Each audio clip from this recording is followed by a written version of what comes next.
আজ বাঁশবেড়িয়া মিলনপল্লী নটরাজ পুজো কমিটির শুভ উদ্বোধন অনুষ্ঠিত হয়ে গেল।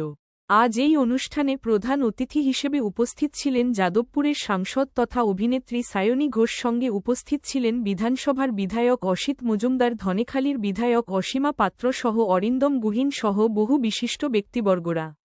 অনুষ্ঠান মঞ্চ থেকে সোজাসুজি প্যান্ডেলে উদ্দেশ্যে রওনা দিয়ে প্রদীপ জ্বালিয়ে শুভ উদ্বোধন করলেন। এই অনুষ্ঠানের প্রধান কর্ণধার সত্য রঞ্জন শীলের উদ্যোগে প্রতি বছরের মতন এই বছরেও নটরাজ পুজো আয়োজন করা হয়েছিল। সারণী ঘোষ জানান, এইবার প্রথম এই বাঁশবেড়িয়ার কার্তিক পূজাতে এসে খুবই কঠিন ও আনন্দিত হয়েছেন। আমাদের মধ্যে হুগলি জেলার সভাধিপতি মাননীয়